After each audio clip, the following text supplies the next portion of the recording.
कल ही उन्होंने पश्चिम बंगाल के राज्यपाल पद से त्यागपत्र दिया है और साथ ही साथ जगदीप धनखड़ एक वकील रह चुके हैं और इसके साथ साथ वो चंद्रशेखर की सरकार में पार्लियामेंट्री अफेयर्स मिनिस्टर भी वो रह चुके हैं। 1990-91 के दौर की हम बात कर रहे हैं, तो काफ़ी अनुभव उनके पास है।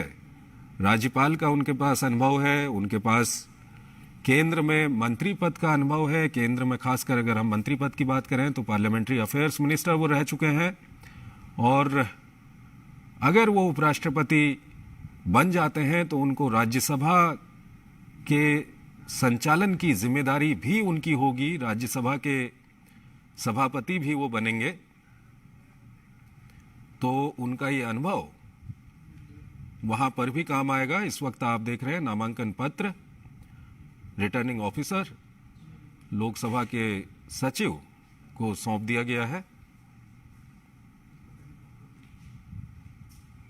ये सीधे दृश्य इस वक्त हम आपको दिखा रहे हैं संसद भवन से, जहां पर प्रधानमंत्री नरेंद्र मोदी, गृह मंत्री अमित शाह, रक्षा मंत्री राजनाथ सिंह, बीजेपी अध्यक्ष जेपी नड्डा और उसके अलावा तमाम एनडीए के नेता, जिनमें अनुप्रिया पटेल भी दिखाई दे रही हैं, केंद्रीय मंत्री तोमर भी वहां पर मौजूद हैं और तमाम केंद्रीय मंत्री, तमाम एनडीए के नेता वहां पर मौजूद हैं और इस वक्त नामांकन दाखिल करने की प्रक्रिया चल रही है।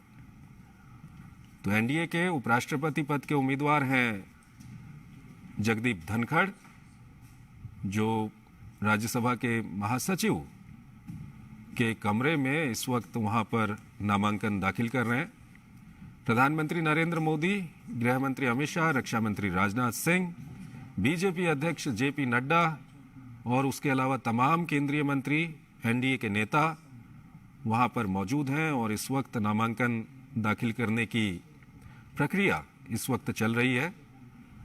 और जैसा कि हमने आपको बताया कि जगदीप धनखड़, जो मूल रूप से राजस्थान के रहने वाले हैं और उनके अनुभव की अगर हम बात करें तो वो 1990-91 के दौर में चंद्रशेखर की सरकार में पार्लियामेंट्री अफेयर्स मिनिस्टर वो रह चुके हैं और पश्चिम बंगाल के राज्यपाल के तौर पर उन्होंने कल ही इस्तीफा दिया है और साथ ही साथ वो राजस्थान असेंबली में विधायक भी रह चुके हैं। तो काफ़ी एक लंबा अनुभव है उनके पास, प्रशासनिक अनुभव है, संसद का अनुभव है, विधानसभा का अनुभव है, एक राज्यपाल का अनुभव उनके पास है। और सबसे महत्वपूर्ण बात यह है कि इस वक्त जो राजनीतिक गणित है वो भी उनके पक्ष में है और ऐसे में अगर वो चुनाव जीत जाते हैं और भारत के उपराष्ट्रपति बनते हैं तो उनको राज्यसभा के वो सभापति भी होंगे और राज्यसभा के संचालन की जिम्मेदारी भी उनके पास होगी। और उनका जो पुराना अनुभव है, चाहे वो संसद का अनुभव हो, राजस्थान विधानसभा का अनुभव हो या उसके अलावा 1990-91 के दौर में चंद्रशेखर की सरकार में वो पार्लियामेंट्री अफेयर्स मिनिस्टर रह चुके हैं, तो उसका अनुभव है, ये सारा अनुभव उनके काम आएगा। और इस वक्त ये सीधे दृश्य हम आपको दिखा रहे हैं संसद भवन से, जहां पर एनडीए के उपराष्ट्रपति पद के उम्मीदवार जगदीप धनखड़ इस वक्त नामांकन दाखिल करवा रहे हैं। प्रधानमंत्री नरेंद्र मोदी वहां पर मौजूद हैं, गृह मंत्री अमित शाह, रक्षा मंत्री राजनाथ सिंह, बीजेपी अध्यक्ष जेपी नड्डा और तमाम जो एनडीए के नेतागण और केंद्रीय मंत्री हैं वो वहां पर मौजूद हैं। तो ये सीधे दृश्य इस वक्त हम आपको दिखा रहे हैं। काफी महत्वपूर्ण आज का दिन है। आज एक तरफ राष्ट्रपति पद के लिए चुनाव चल रहा है संसद में और देश के तमाम राज्यों की विधानसभाओं में राष्ट्रपति पद के लिए मतदान चल रहा है, जिसमें एनडीए की तरफ से द्रौपदी मुर्मू और विपक्ष की तरफ से यशवंत सिन्हा उम्मीदवार हैं। वहीं उपराष्ट्रपति पद के लिए भी नामांकन यहां पर दाखिल कर दिया गया है। तो इस वक्त आप देख सकते हैं नामांकन दाखिल करने की ये प्रक्रिया इस वक्त चल रही है। प्रधानमंत्री खुद वहां पर मौजूद हैं और प्रधानमंत्री के अलावा गृह मंत्री, रक्षा मंत्री और तमाम जो एनडीए के नेता हैं, बीजेपी के अध्यक्ष वहां पर मौजूद हैं। और आपको बता दें कि विपक्ष की ओर से मार्गरेट अल्वा को उपराष्ट्रपति पद का उम्मीदवार बनाया गया है।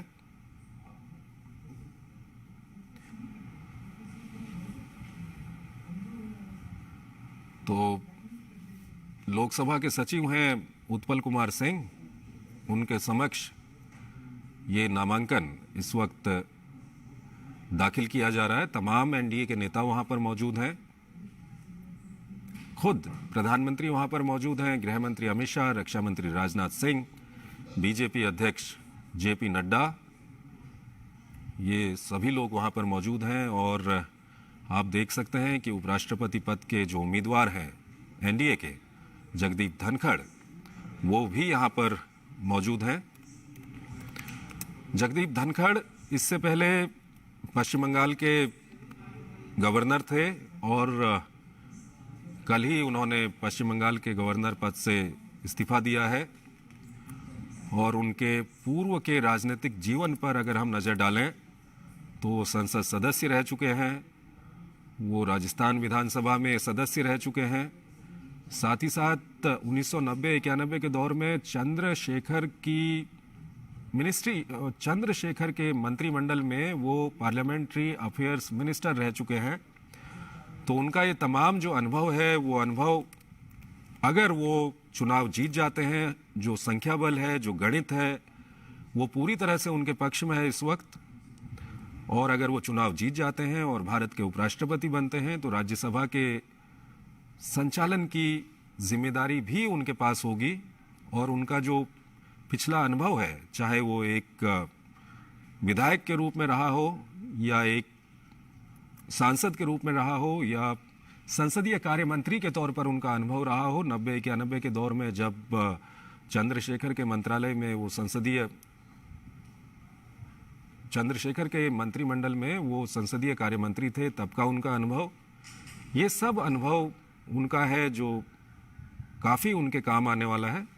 इस वक्त आप देख रहे हैं नामांकन की प्रक्रिया वहां पर चल रही है। उत्पल कुमार सिंह लोकसभा के सेक्रेटरी जनरल हैं, उनके समक्ष ये नामांकन वहां पर दाखिल किया जा रहा है। और विपक्ष की ओर से मार्गरेट अल्वा को उपराष्ट्रपति पद का उम्मीदवार बनाया गया है। और जो अभी तक खबर मिल रही है उसके अनुसार मंगलवार को, यानी कि कल, वो अपना नामांकन दाखिल करेंगे।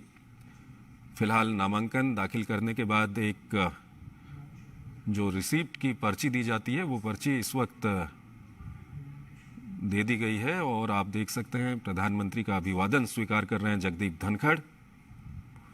तो एक महत्वपूर्ण पल है। और इलेक्टोरल कॉलेज की अगर हम बात करते हैं तो राष्ट्रपति चुनाव में संसद सदस्यों के अलावा राज्यों की जो विधानसभा के सदस्य होते हैं वो मतदान करते हैं। लेकिन अगर हम उपराष्ट्रपति चुनाव की बात करें तो इसमें सिर्फ संसद सदस्य इसमें मतदान करते हैं।